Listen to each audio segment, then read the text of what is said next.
Buenos días, mis queridos estudiantes. Espero que en el día de hoy se encuentren en su casa y dispuestos a trabajar la temática de o a recordar, afianzar la temática de derechos humanos.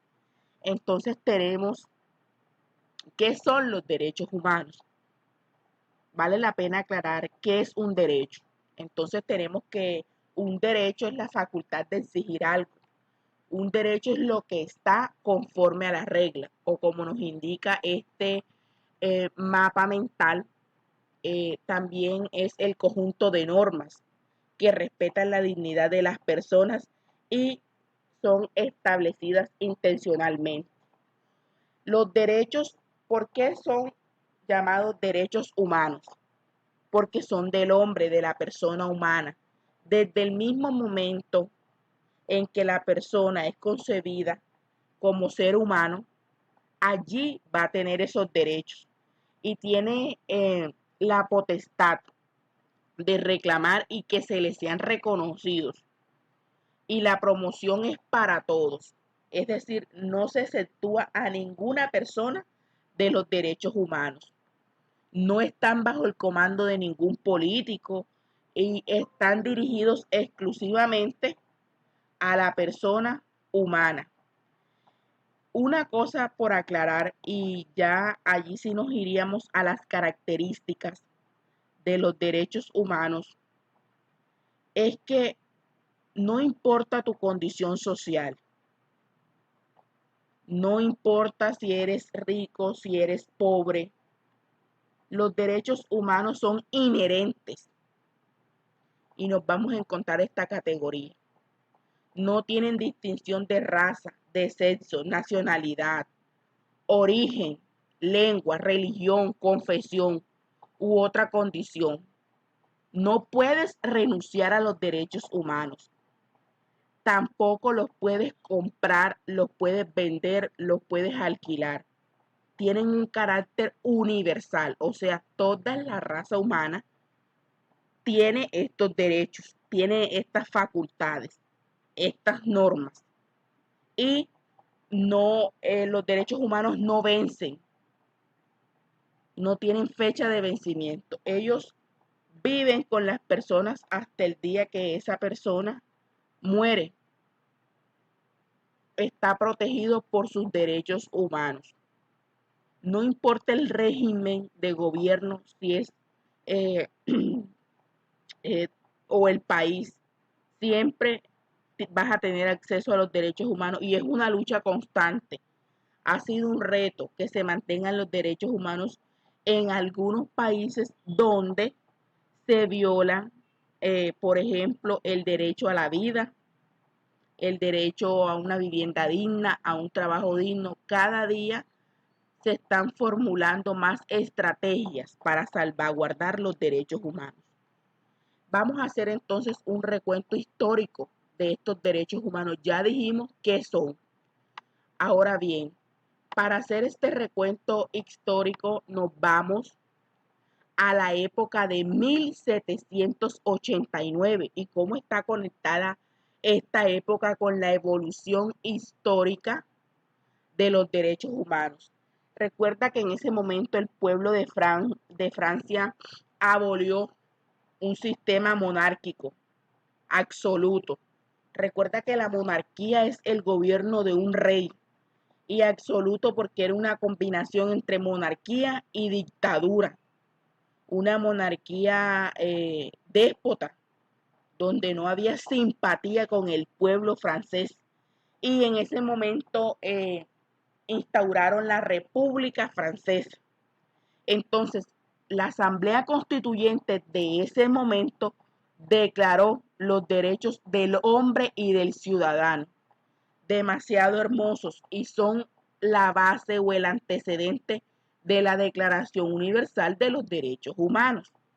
¿Por qué en ese momento se declaró, se proclamó que se garantiza la libertad de propiedad, seguridad y resistencia a la opresión? Entonces, la Revolución Francesa es un antecedente bastante importante en la Declaración Universal de los Derechos Humanos.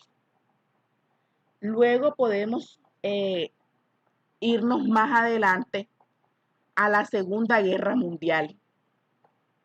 Recuerda que la Segunda Guerra Mundial se libró entre 1939 a 1945, ya lo habíamos dicho. Habíamos observado un video donde decíamos cómo en un contexto de guerra, donde el mundo había perdido la esperanza, donde gran parte de Europa había quedado devastada, se gestaron los derechos humanos. Recuerda que millones de personas quedaron sin hogar, se violaron los derechos de las mujeres, de los niños, las niñas, los hombres, los discapacitados. Hubo mucha muerte y las ciudades quedaron en completa destrucción, quedaron en ruinas, acabadas. Entonces, en abril de 1945 nos vamos a encontrar que 50 naciones se reunieron. Recuerda que habíamos dicho que Colombia también estaba en esas naciones que se reunieron en San Francisco. Y entonces estas naciones tenían una meta, la Conferencia de las Naciones Unidas sobre la Organización Internacional para promover la paz. ¿Cuál era el objetivo principal? Evitar una tercera guerra mundial y guerras venideras. Obviamente la ONU día tras día se propone retos importantes: el ambiente, los emigrantes, los nuevos retos de los derechos, cómo se ven vulnerados por la tecnología. Pero en ese momento, y aún es vigente, importante que no se presente una tercera guerra mundial y que las naciones no se vean enfrentadas con armas por una u otra ideología, porque ya las dos anteriores guerras, la Primera Guerra Mundial, que fue de 1914 a 1918, dejó muchas muertes y violación de la vida, que en ese momento no se respetaban los derechos humanos.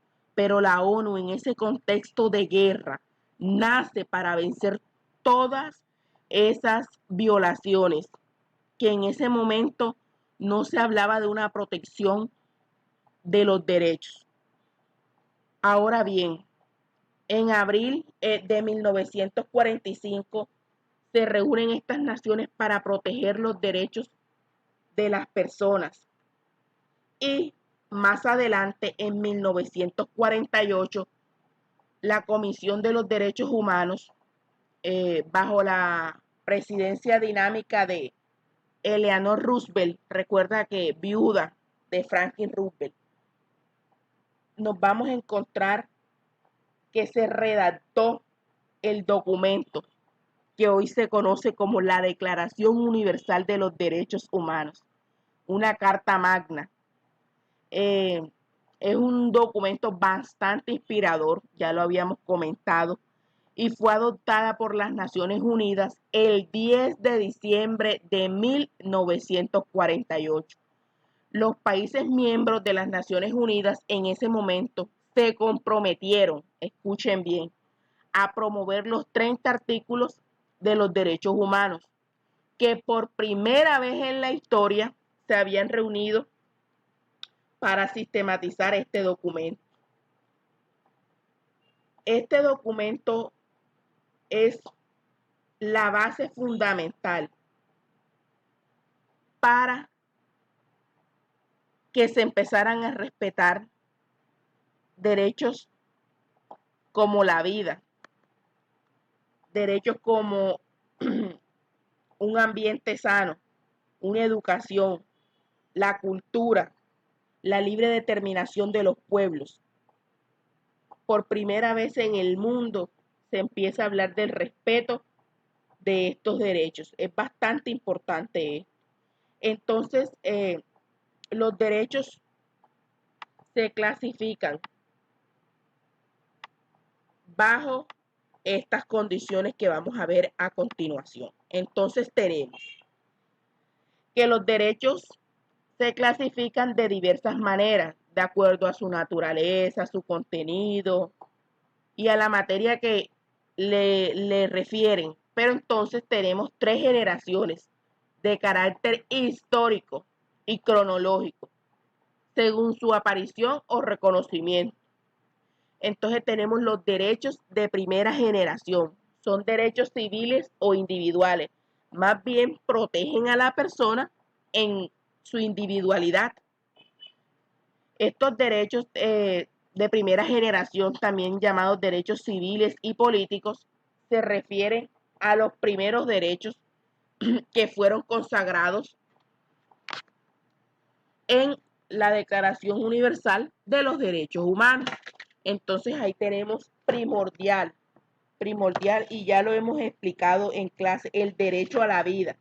¿Por qué se protege el derecho a la vida y la importancia de este derecho? Porque es que sin la vida, lo decían los estudiantes, lo decían ustedes, sin la vida no hay nada. Tenemos ahí el derecho a la privacidad. También se considera bastante importante. Entonces también nos vamos a encontrar que el derecho a una vida digna recoge también estos derechos de primera generación. En una segunda instancia nos encontramos derechos de segunda generación, también llamados los derechos económicos o sociales.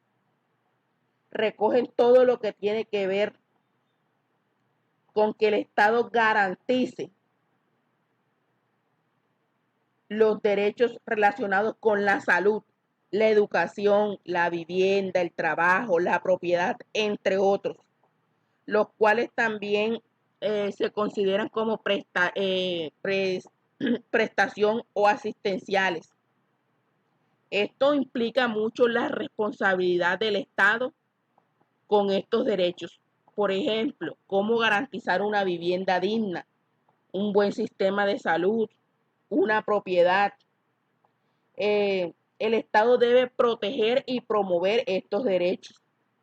Ahora bien, existen movimientos que reclaman estos derechos o en pro de estos derechos. Tenemos movimientos obreros, campesinos, indígenas, estudiantiles, feministas que se movilizan y hacen acciones de carácter colectivo para oponerse a la exclusión, a la desigualdad, a la injusticia y de alguna manera permiten mejorar las condiciones de algunas poblaciones, ya sea los trabajadores, los indígenas, la comunidad feminista. En una tercera instancia nos vamos a encontrar con los perdón, con los derechos de tercera generación.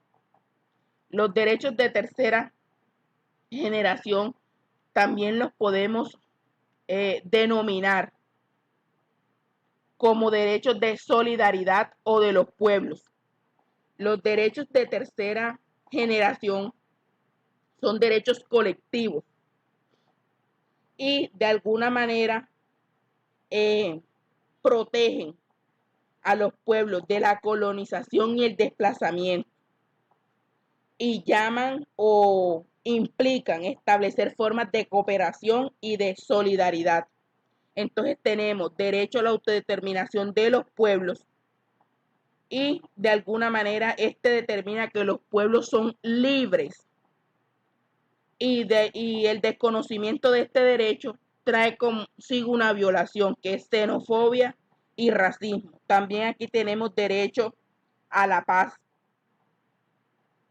Derecho a la paz significa ausencia de guerra y nos vamos a encontrar también con el derecho a un ambiente sano.